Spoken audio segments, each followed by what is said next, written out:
Hey, bon matin à tous. Aujourd'hui, j'ai décidé De faire une vidéo léger. Parce que je fais tout le temps des vidéos un peu trop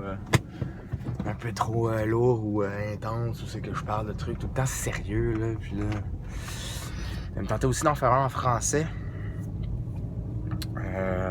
Parce que des fois, l'anglais, ça me saoule.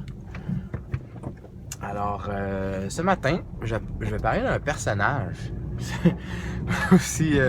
aussi simple que ça, dans le fond. Je remarque que, tu sais, souvent, je suis dans, mettons, la théorie ou l'analyse, ou les discussions, les débats. Et puis là, ben, je vais vous parler de mes personnages les plus intenses que j'ai joués. Puis une des raisons pourquoi je suis tombé en amour avec Burning Wheel. Donc, pour Étienne Harvey, là, encore une fois, là, un gros merci pour ton vidéo là, hier sur les jeux que tu as envie de jouer, puis tout ça. Puis aussi pour la vidéo sur la mauvaise manière de jouer. Là. On est vraiment bien alignés, toi et moi, on a la même vision. Mais en tout cas, dans ton autre vidéo, tu dis, tu parles de Burning Wheel, tu veux jouer à Burning Wheel. Fait que je te lance l'invitation si jamais à un moment donné tu veux jouer sur Hangout. Puis, ou en personne, vu que t'es québécois, on pourrait faire ça, là. Moi, je pourrais te le montrer, là, je le connais bien. Bref, mon premier personnage à Burning Wheel, parce que moi, Burning Wheel, c'est un de mes amis qui me l'a offert. Il l'avait acheté au Valet de Cœur, puis c'est un livre qui est pas cher, là, fait qu'il me l'avait acheté, il me l'avait amené chez moi, puis il était venu passer le week-end à la maison, à Trois-Rivières, et puis on a joué pendant genre 2 jours de temps non-stop. Puis c'était comme vraiment très intense. Et puis, dans les races de base de Burning Wheel, il y a les orques. Puis les orques, tu lis les life paths de ça, c'est comme wow man, ça a l'air malade jouer un orque. Puis c'est pas, tu sais, c'est pas, ça n'a rien à voir avec D&D. Fait que c'est pas, les orques sont méchants là, puis là tu fais des campagnes evil. Tu sais, c'est pas ça du tout. Les orques dans Burning Wheel sont présentés comme intelligents, puis malicieux, puis très habile, puis machiavélique et tout. Là. C'est pas juste des grosses brutes épaisses, sanguinaires, là, puis qui grognent, là, tu sais. Mais n'empêche, ils sont très esthétiques, puis c'est vraiment... moi, j'ai regardé les live pages, je veux faire ça. Fait que j'ai Burning, un orc, puis c'est un jeune orc, puis il s'appelait Barak, mais les orcs, ils ont pas de nom. En fait, c'est-à-dire que ça fait partie du genre de setting là, de Burning Wheel. Il n'y a pas vraiment de setting de Burning Wheel, mais c'est l'idée qu'ils ont comme pas de nom. Fait qu'il s'est fait donner un nom éventuellement par quelqu'un. Parce que c'est très Tolkienesque, là, Burning Wheel. Fait que les orques ils naissent dans de la terre, là, genre, puis ils sont tout de suite, il y en a beaucoup, là, ça breed, là, ils en font, puis là, ils se retrouvent dans une espèce d'environnement où c'est que c'est pas clair que tu vas survivre les premières années, là. Puis t'es voué à l'esclavage, là, pour les espèces de grosses civilisations orques, là, qui ressemblent à des espèces de grosses fourmilières de travailleurs pour l'industrie de la guerre, des choses comme ça.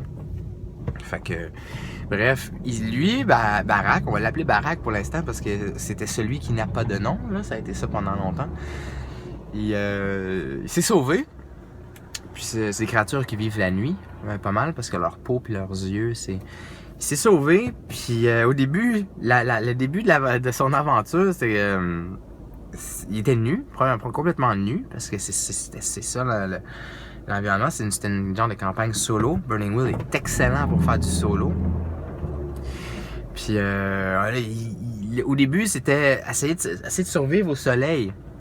Fait qu'il était dans une forêt, puis il restait à l'ombre, puis là, il se déplaçait entre les rayons de soleil, puis l'idée, c'était vraiment ça au début, là. Puis à un moment donné, il est arrivé il entendait une musique au loin. Puis il est arrivé comme dans une espèce de clairière où il y avait un arbre gigantesque dans le milieu de la clairière, une espèce de... Là, on parle d'un arbre avec un grand A. Tu sais, comme je veux dire, un séquoia, c'est petit à côté de ça. Là. Genre que cet arbre-là pourrait être une ville, genre, là, puis que tu vois pas la cime parce que c'est comme une montagne, là, tu sais, une espèce de patente de fou. Puis là, il y avait un rassemblement elfique qui jouait de la musique autour de l'arbre. Puis l'idée de ça, c'était que dans le fond, que la musique qui jouait, c'est... tu sais, t'avais toutes les races là, d'elfes là, qui étaient là, il y avait tous des instruments différents, ils faisaient des notes. Puis l'unisson de ces notes-là créait une espèce de chant spécial qui faisait danser les arbres tranquillement. Et puis, bon, on a su plus tard là, que c'était le rituel du changement des saisons. Puis que les elfes, c'était eux qui faisaient ça. Puis que cet endroit-là, c'est une espèce de lieu de rassemblement elfique pour faire le changement des saisons. Donc, le Barak, lui, c'est un orc. Puis les orcs, dans Burning Wheel, c'est les cousins des elfes, dans le sens où ça marche avec les émotions. Les elfes, ils ont un grief. Ça, c'est l'emotional attribute là, dans Burning Wheel. Les elfes, ils ont un grief. Puis quand il leur arrive des choses particulièrement désastreuses dans leur vie, des déceptions vraiment difficiles, ou puis que l'exponent, la stat de l'attribut émotionnel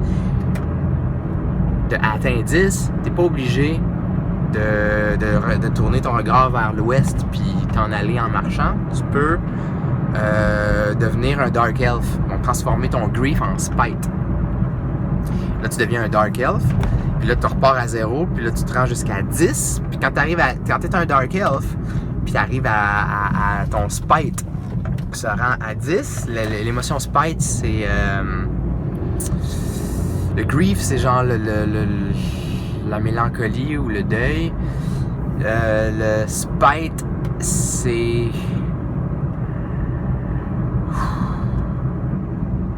Aïe aïe. En français, spite.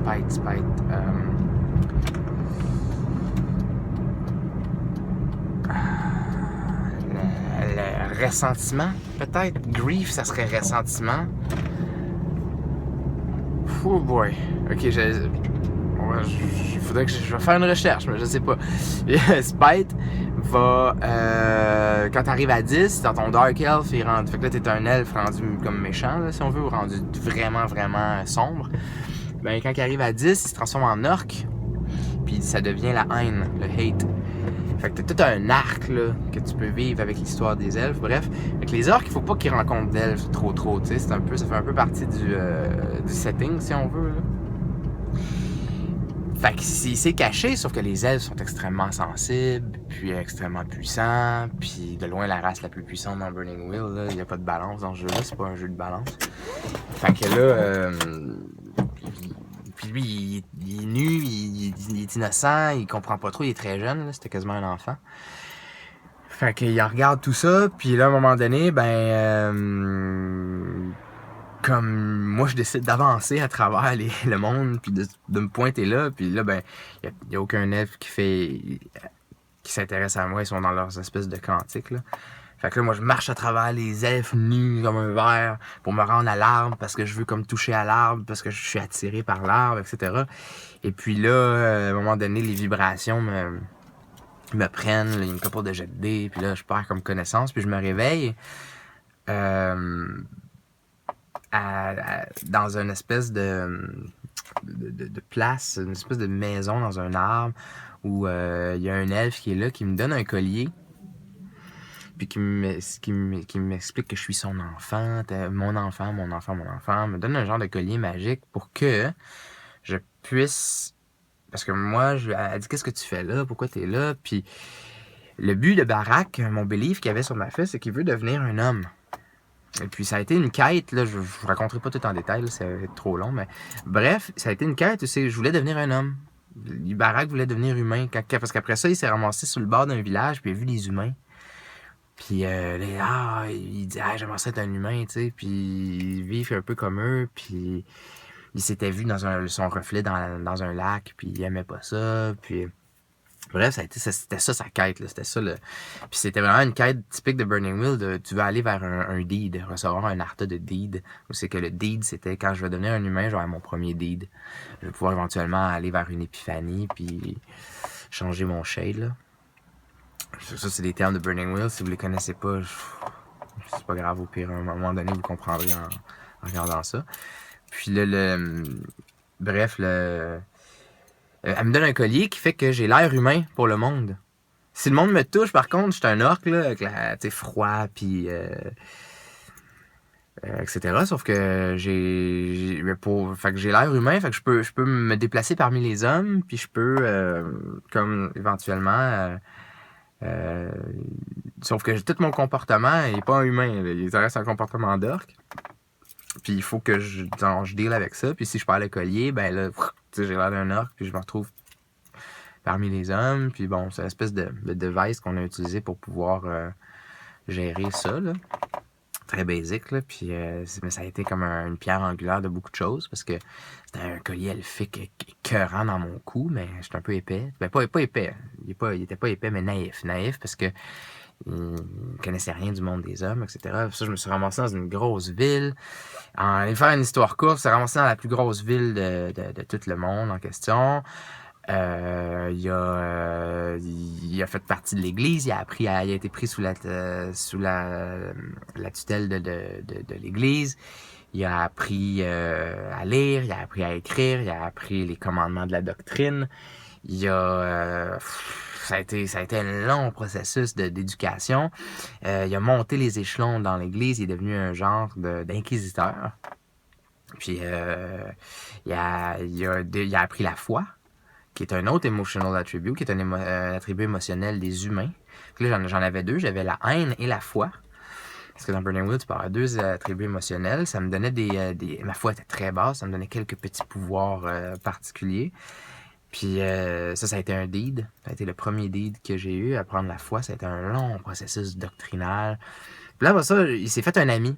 Un frère qui s'appelait le frère Castan. Puis les deux sont partis en mission. Parce qu'il y avait un village où il y avait supposément une sorcière. C'est du witch hunting, là. Il y avait supposément une sorcière, puis qu'il y avait des enfants qui disparaissaient, etc.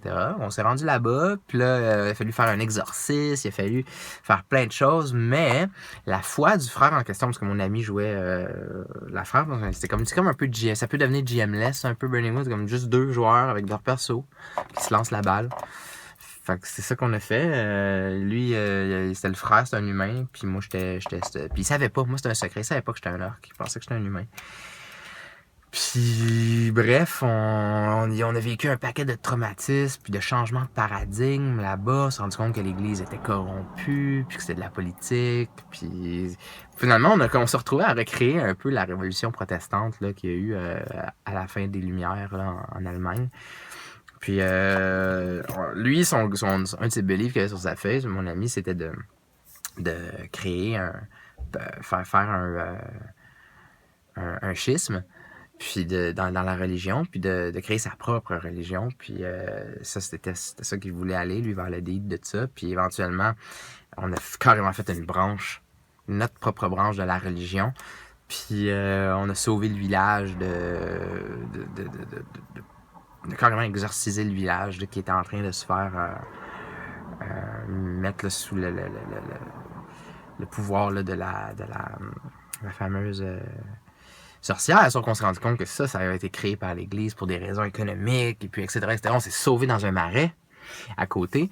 Et puis là, ce qui s'est passé, c'est qu'il a fait le frère en question qui est en train d'avoir une révélation divine, puis qui est en train de se transformer en saint, là, carrément, puis en gourou, là. Le personnage de mon ami. Et il a voulu comme me bénir, puis bénir tout le monde. C'était important. Puis pour ça, il fallait. Un des préceptes de cette religion-là, c'est pas de bijoux, pas d'or, pas de trucs comme ça. Moi, j'ai mon gros collier, tu sais. Mais là, j'avais une décision, genre, extrêmement difficile. Il faut que je l'enlève. Puis qu'on le pitch dans le marais. Tu sais, c'était ça le concept, c'est que tous les bijoux, puis tous ces trucs-là étaient dans le marais, puis tout ça. Bref, enlève le collier.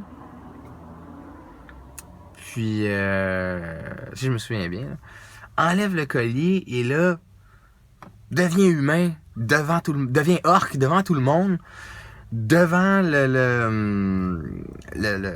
mon ami qui est le gourou, et là, lui, dans une espèce de réaction, tu sais, vraiment, tu sais, de saint, là, puis comme, tu sais, fais pas de cas de ça, fais comme si de rien n'était, mets un capuchon sur ma tête, puis puis là, il fait de moi un martyr, puis là,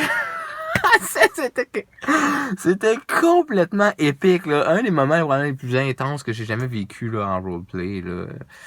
Et puis là, on a terminé un arc où c'est que là, je vivais en tant qu'orc, mais j'avais comme un vieux manteau sur moi qui me protégeait du soleil, qui faisait que je pouvais être orc, puis plus jamais avoir à me cacher. Puis j'étais rendu un grand prêtre là, de cette...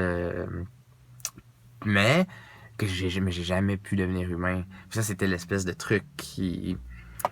Quand dans Burning Wheel, quand ton belief il est pas atteint, puis que tu prends la décision, tu dis il revient pas, là, c'est fini, tu sais. Fait que... voilà. Fait que ça, c'était l'histoire de Barak. Et là, c'est ça, je devenais un grand prêtre. Puis ça, on est parti dans des pèlerinages pour convertir les gens. Puis on a commencé à faire ça, puis on est rendu là. Ça fait longtemps qu'on n'a pas joué, on l'a pas fini, mais on va la reprendre à un moment donné, probablement. Moi, j'aimerais ça. Fait que là, t'as un humain, puis un orc